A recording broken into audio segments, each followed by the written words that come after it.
Server busy ಎಷ್ಟಿದೆ ಅಂತಂತಂದರೆ ಇವಾಗ UGCET 2024 ಪರಿಶೀಲನೆ ಸ್ಲಿಪ್ ಡೌನ್ ಮಾಡಿ ಕ್ಲಿಕ್ ಮಾಡಿಕೊಂಡ್ರೆ ಇನ್ನೂ ಕೂಡ ಈ ರೀತಿ ನಿಮಗೊಂದು ಎರರ್ ತೋರಿಸ್ತಾ ಇದೆ. ಓಕೆ, ಇದು ಇನ್ನೂ ಕೂಡ ನಾನು ನಿನ್ನೆ ವಿಡಿಯೋದಾಗ ಹೇಳ್ದಂಗೆ ಸ್ವಲ್ಪ at a time. Okay, starting 10 minutes ಏನೂ ಕೂಡ ಎರರ್ ಇದ್ದಿದ್ದಿಲ್ಲ.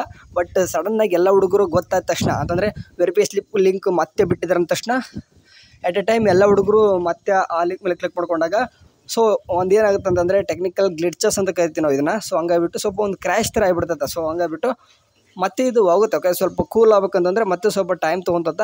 ಅದಾಗಲಿ ಓಕೆ, ಈ ವೆರಿಫಿಕೇಷನ್ ಸ್ಲಿಪ್ನ ವಾಪಸ್ ಚೆನ್ನಾಗಿ ಆರಾಮ್ಸೆ ಕಾಮಾಗಿ ಕೂಲಾಗಿ ಚೆನ್ನಾಗಿ ಒಳ್ಳೆ ಆ್ಯಕ್ಟಿವಿಟಿ ಚೆನ್ನಾಗಿ ಆಗುತ್ತೆ. ಬಟ್ ಇವಾಗ ಸ್ವಲ್ಪ ಎರರ್ ಐತೆ, ಆಮೇಲೆ ಸ್ವಲ್ಪ ಬಿಟ್ಟು ಟ್ರೈ ಮಾಡಿರಿ. ಇವಾಗ ಏನು ವಿಷಯ ನಾವು ಇವಾಗ ವಿಡಿಯೋಕ್ಕೆ ಡೈರೆಕ್ಟಾಗಿ ವಿಷಯ ಹೇಳ್ತಿದ್ದೀನಿ ನಾನು. ಓಕೆ, ಏನೂ ಕೂಡ ಇಂಟ್ರೊಡಕ್ಷನ್ ತೊಗೊಳಿಲ್ಲ. ಇವಾಗಲೇ ನೀವು ತಮ್ಮನೇಲಿ ನೋಡಿ ಬಂದಿದ್ದೀರಾ. ಏನಪ್ಪ ಅಂತಂದರೆ ಡಾಕ್ಯುಮೆಂಟ್ ವೆರಿಫಿಕೇಷನ್ ಸ್ಲಿಪ್ನ ಸ್ವಲ್ಪ ಹೊತ್ತು ಬಿಟ್ಟು ಅಂತಂದರೆ 12 ಗಂಟೆ ಮೇಲೆ ರಿಮೂವ್ ಮಾಡಿ ಮತ್ತೆ ಇವಾಗ ಸಾಯಂಕಾಲ 4 ಗಂಟೆ ಮೇಲೆ ಬಿಟ್ಟವ್ರು ಅಂತಂದರೆ ಮತ್ತೆ ಈಗ ಯಾರೆಲ್ಲ ಇದನ್ನ ಡೌನ್ ಮಾಡ್ಕೋಬೇಕು ಅಂತಂದು ನನಗೆ ಒಬ್ಬ ಸ್ಟೂಡೆಂಟ್ಸು ಮೆಸೇಜ್ ಹಾಕಿದ.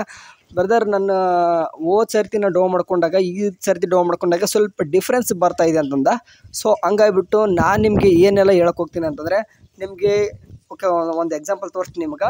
ಅಂತಂದರೆ ನಿನ್ನೆ ತೋರಿಸಿದ್ದೆ ನೋಡಿರಿ ಅಂದರೆ ಡಾಕ್ಯುಮೆಂಟ್ ವೆರಿಫೈ ಸ್ಲಿಪ್ ತೊಗೊಂಡ ಮೇಲೆ ಮುಂದೆ ಏನೆಲ್ಲ ಮಾಡಬೇಕು ಪ್ರೊಸೆಸ್ ಹೇಳುವಾಗ ಇದೇ ಒಂದು ಡಾಕ್ಯುಮೆಂಟ್ ವೆರಿಫೈ ಸ್ಲಿಪ್ ತೊಗೊಂಡು ನಿಮ್ಗೆ ಎಕ್ಸ್ಪ್ಲೇನ್ ಮಾಡಿದ್ದೆ ಅನಿಸುತ್ತೆ ನಾನು. ಸೊ ಹಂಗಾಗ್ಬಿಟ್ಟು ನೀವು ಈ ಒಂದು ವೆರಿಫಿಕೇಷನ್ ಸ್ಲಿಪ್ಪಲ್ಲಿ ನೀವು ಡೌನ್ ಮಾಡ್ಕೊತೀರ. ಓಕೆ, ನೆಕ್ಸ್ಟ್ ಇನ್ನೂ ಸ್ವಲ್ಪ ಬಿಟ್ಟು ಡೌನ್ ಮಾಡ್ಕೊತೀರಾ.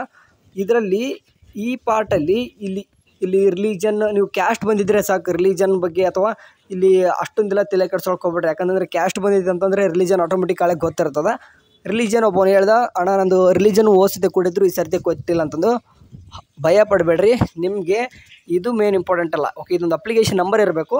ಆ್ಯಂಡ್ ಇಲ್ಲಿ ನೀವೊಂದು ಎಲಿಜಿಬಿಲಿಟಿ ಬಂದಿದ್ದೀರೋ ಆ್ಯಂಡ್ ಇಲ್ಲೊಂದು ಏನು ಕಾಣಿಸ್ತಿದೆ ನೋಡಿರಿ, ಈ ಒಂದು ಕಾಲಮಲ್ಲಿ ಏನಾದರೂ ರಾಂಗ್ ಇದ್ದರೆ ಎಲ್ಲನೂ ಕೂಡ ಚೆಕ್ಔಟ್ ಮಾಡ್ಕೊರಿ. ಓಕೆ, ಆ್ಯಂಡ್ ಅದಾದ ನಂತರ ಮೇನ್ ಇಂಪಾರ್ಟೆಂಟ್ ಹೇಳಿದೆ ಇದು ಬಂದಿರಬೇಕು.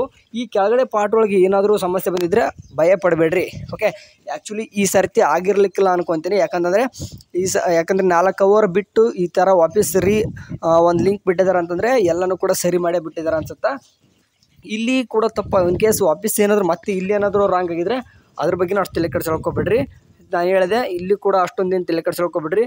ಮೇನು ಇಲ್ಲಿ ಮತ್ತು ಡಾಕ್ಯುಮೆಂಟ್ ವೆರಿಫಿಕೇಷನ್ ಸ್ಲಿಪ್ ಅಲ್ಲಿ ಸೀಕ್ರೆಟ್ ಕೋಡ್ ಇದೆ ಏನು ಕಾಣಿಸ್ತಿದೆ ನೋಡಿರಿ, ಇದಲ್ಲಿ ಏನಾದರೂ ಬಂದರೆ ರಾಂಗು ಆವಾಗ ನೀವು ಕೇಳಿದವ್ರನ್ನ ಮತ್ತೆ ವಿಸಿಟ್ ಕೊಡಬೇಕಾಗುತ್ತೆ, ತಲೆ ಕೆಡ್ಸ್ಕೊಳ್ಬೇಕಾಗತ್ತೆ.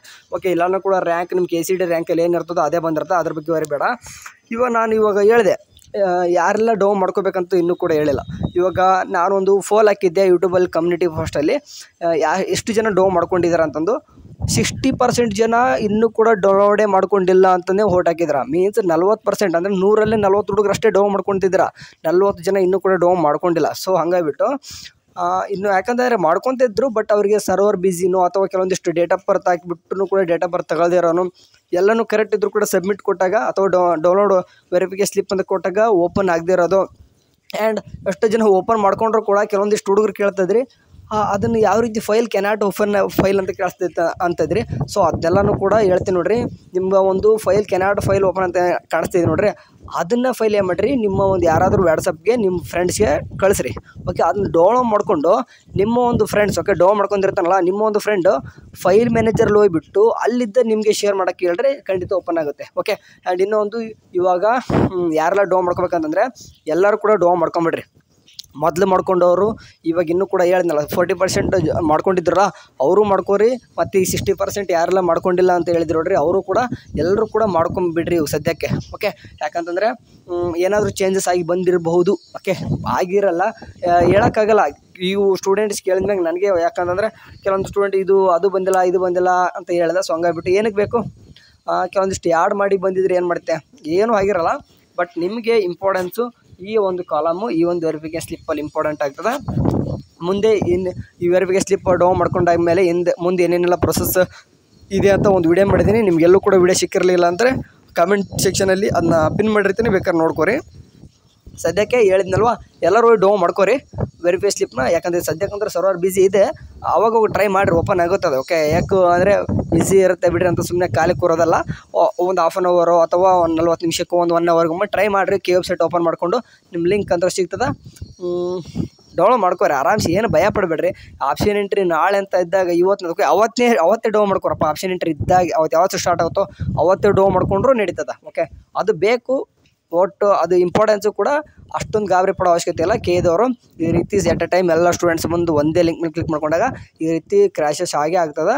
ಇದು ಫಸ್ಟ್ ಟೈಮ್ ಅಲ್ಲ, ಮುಂದೆ ಏನು ಪ್ರೊಸೆಸ್ ಭಾಳ ಬರ್ತಾವೆ. ಅದನ್ನೆಲ್ಲನೂ ಮಾಡುವಾಗೂ ಕೂಡ ಹಿಂಗೆ ಆಗುತ್ತೆ. ಎಲ್ಲರೂ ಕೂಡ ತಲೆ ಕೆಡ್ಸ್ಕೊಳ್ಬಿಡ್ರಿ. ಓಕೆ, ಈ ರೀತಿ ಆಗ್ತಾ ಇರ್ತದೆ. ಸರಿ, ಹೇಳಿದ್ನಲ್ವ, ಎಲ್ಲರೂ ಕೂಡ ಹೋಗ್ಬಿಟ್ಟು ಡೌನ್ ಮಾಡ್ಕೋರಿ. ಇವತ್ತು ಕಡೆಯಿಂದ ಸದ್ಯಕ್ಕಂತೂ ಏನು ಅಪ್ಡೇಟ್ ಇಲ್ಲ.